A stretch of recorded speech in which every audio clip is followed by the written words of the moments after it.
I'm 102 years old now.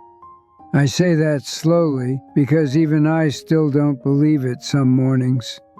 And everyone I knew, doctors, neighbors, even my own children, assumed I'd be in a nursing home by now. They were certain of it. They talked about it like it was weather, inevitable. But I'm still here, in my own place, with my own chair by the window. And the truth is, I didn't avoid the nursing home by being strong or special. I avoided it by accident, by a long trail of small choices that didn't feel important at the time, but turned out to be everything. These days, time feels different. It doesn't stretch forward anymore. It presses in. Every sound feels louder. Every quiet lasts longer.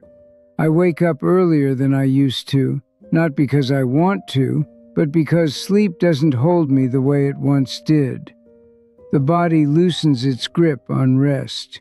And when I sit up on the edge of the bed, I can feel every year waiting for me in my joints. People think living this long must feel like winning. Sometimes it does. But mostly it feels like standing in a room after everyone else has left. I've outlived friends, neighbors, cousins, even my younger brother. That part still catches in my throat. When you're young, you imagine old age as a single thing, a destination. But it isn't. It's layers. Loss stacked on loss, quietly. Still, I'm here, and that surprises people. They ask me how I did it. They expect a trick, a secret. They lean in like I'm about to tell them something impressive. I usually disappoint them, because I didn't plan this life. I just kept living it. I grew up in a time when you didn't talk much about feelings. You worked. You showed up. You didn't complain unless something was truly broken. I married young. Everyone did. She was steady, not loud, not dramatic, just there. We didn't talk about happiness the way people do now. We talked about rent, groceries, making things last. I worked long hours, not because I loved it, but because it felt like the right thing to do. Providing was the language I knew.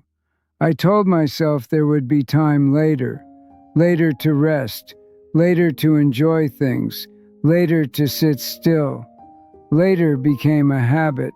I missed dinners, missed long talks, missed the small changes that only show up if you're paying attention.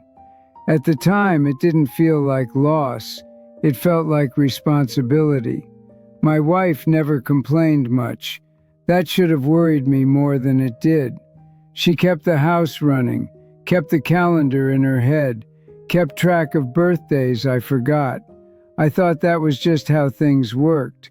You fall into roles and stay there. The years moved faster than I noticed. Our children grew without asking permission. One day they needed help tying their shoes, and then suddenly they were gone. I remember standing in the doorway after the last one moved out. The house sounded different. Too clean. Too empty. My wife said, "It's quiet now." I said, "We earned it." That was one of the many things I was wrong about. She got sick slowly, not dramatically, just tired first, then forgetful, then weaker. I still thought there would be time to say the right things, time to make up for all the silence. She passed in a small hospital room, holding my hand. I don't remember what I said. I remember wishing I'd said more before that moment. After that, people started hovering, neighbors checking in, family making suggestions.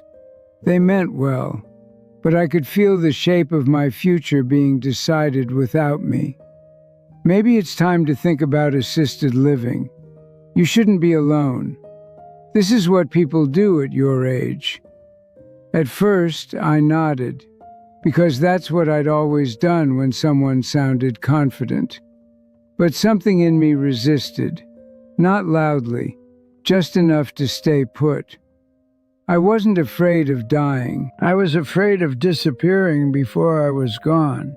I noticed how quickly people stop asking what you want once you're old.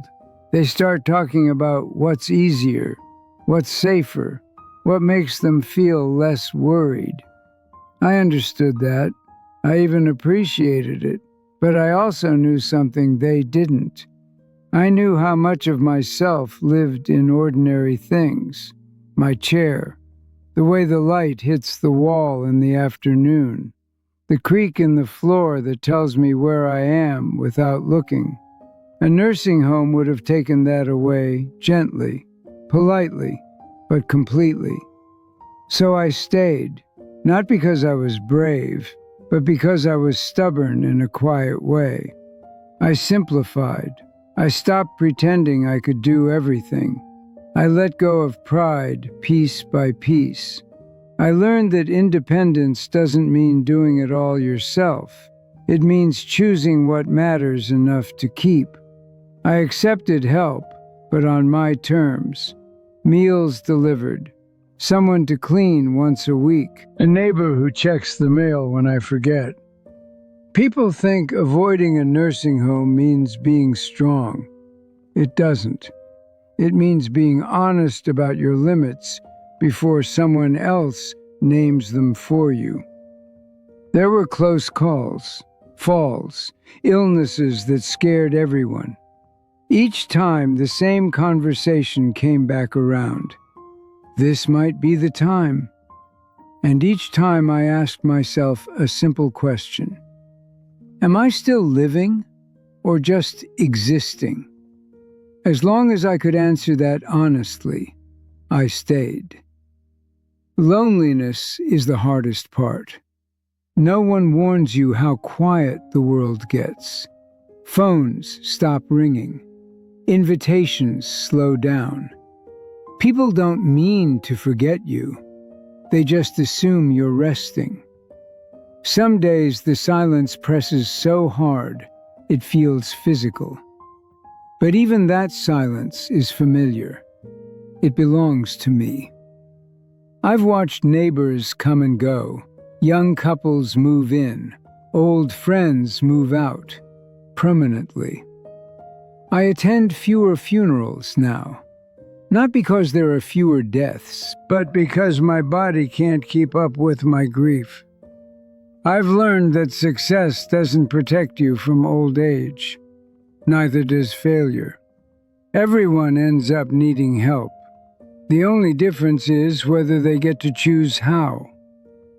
If I could go back, I wouldn't work less. I would look more. I would sit longer at the table.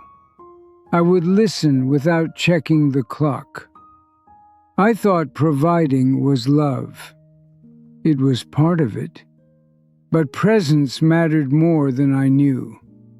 Now, at 102, I live slowly. Painfully slowly sometimes. But the slowness lets me notice things I rushed past my whole life. The way morning light feels like a gift instead of a guarantee. The way memory arrives without asking, then leaves just as quietly.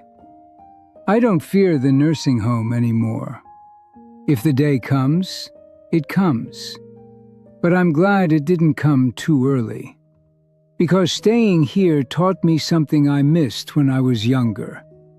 Life isn't about avoiding endings. It's about staying yourself for as long as you can.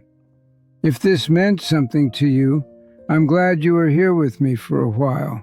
I won't be here forever. But for now, this chair, this window, this quiet, they're still mine. Thank you for watching this video. Click here to watch another video that might interest you.